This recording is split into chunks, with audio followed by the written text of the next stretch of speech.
المهرج كلايد. في 2017 جامعة شابمان اكتشفت أن المهرجين والأشباح بالصدارة لأكثر شيئين يثيرون الرعب بين الناس. لكن ماذا لو جمعنا كلا الشيئين في دمية مخيفة واحدة؟ هذا الشخص يتلقى الدمية الغريبة هذه اليوم لها 35 سنة من أحد أصحابه بيوم ميلاده. لهذه الدمية ماضي مليان أحداث ما لها تفسير، زي أنها تتحرك من نفسها أو تنوجد بمكان مختلف عن اللي كانت موجودة فيه. بأحد الأيام قرر يصور الدمية حتى يثبت صحة كلام أصحابه يلي ما صدقوه. خلى الدمية على كرسي على الساعة 3 بالليل ووجه لها الكاميرا، وهذا يلي حصل.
الدمية بالفعل حركت راسها، والتصوير يبين مخيف أكثر إذا سرعت الفيديو على السرعة 3.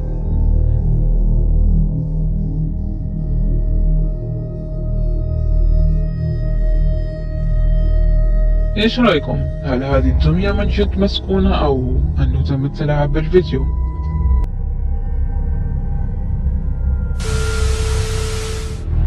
مجموعة أطفال مسوين تحدي لجمع الكؤوس، ومين يقدر فيهم يحطم رقم قياسي، والشي اللي ما يدرون عنه أنه العرض الحقيقي صاير وراهم.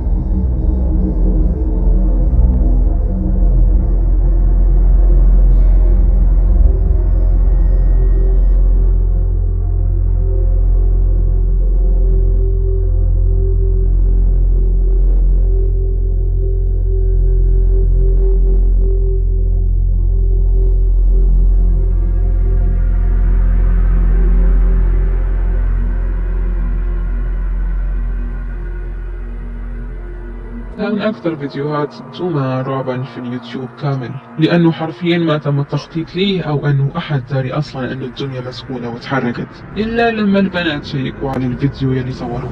واضح أنه البنات ما يدرون أصلا إيش صاير وراهم ومركزين على اللعب.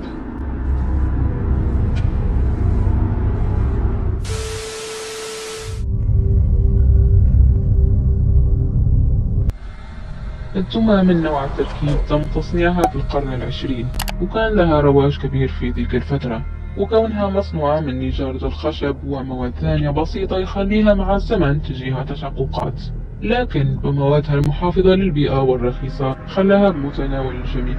ومع الوقت تم استبدالها بالبلاستيكية في أوائل الخمسينات. الدمية الخشبية صارت نادرة بعد هذا التغيير، وصارت صيد حلو لجميع التحف، وكانت هذه إحدى الدمى القديمة اللي تم التخلي عليها من أصحابها. المالك الجديد يقول أنه ما يؤمن لا بالأشباح ولا الأرواح ولا بالظواهر الخارقة، لكنه اعترف أنه ما قدر يفسر هذه الظاهرة الغريبة من لعبة تتحرك.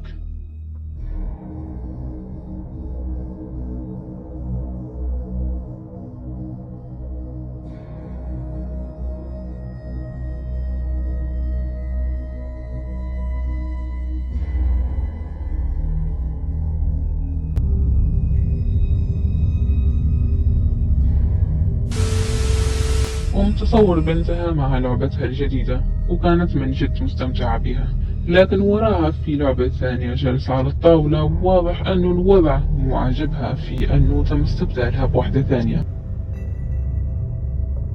ركزوا بس على يدها والشمعة جنبها. Lovable. Sure his name isn't like Fred or Henry? Oh, it's so cute. في الفيديو الأم تسأل بنتها عن إذا عجبتها دنيتها الجديدة، فالبنت الصغيرة تجاوبها بالإجابة. ترجع الأم تسألها عن إيش سمتها، فالبنت بكل سعادة تقول له أن اسمها لوفابو. بعد ما ذكرت البنت الاسم قررت دمية تحرك الشعرة. الأم ما لاحظت أبدا الشيء اللي صار، لكن بعد ما عرضت الفيديو على بقية أبنائها الرعب تملكهم.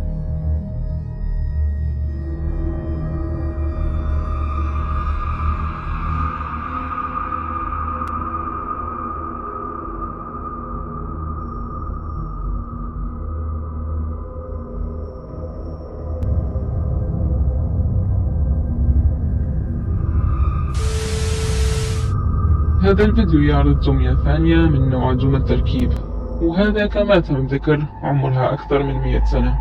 هذه الدمية كل ما يتم تركها في غرفة لحالها يكتشفون أنها غيرت وضعيتها بنفسها، لذا تم وضعها ل24 ساعة أمام كاميرا حتى يشوفون إذا كانت من جد تتحرك من نفسها أو أنه هذه مجرد تخيلات منهم، والكاميرا أعطتهم الإجابة الصريحة. بالبداية العائلة ما لاحظت التغير المرعب إلا لما سرعوا الفيديو.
اليابان تدهش العالم كامل في كل شيء حرفيا، في الثقافة والأخلاق العالية، والأساطير برضو أخذت جزء كبير من ثورتها الفكرية.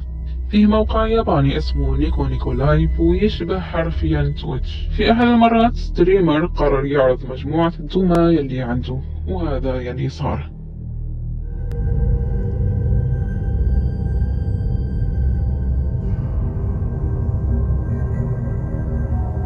かわいい。ちょっと髪型もっさりしてるな。もっさりしてるけど、なんかおかしいな、やっぱり髪。なんかやっぱおかしい。まあ金髪次第やな。الدنيا اتحركت بشكل واضح، وصاحبها محظوظ أنه ما لاحظ، لأنه إذا فعل أكيد أنه ما راح يكمل البث أو يبقى بالبيت أصلا.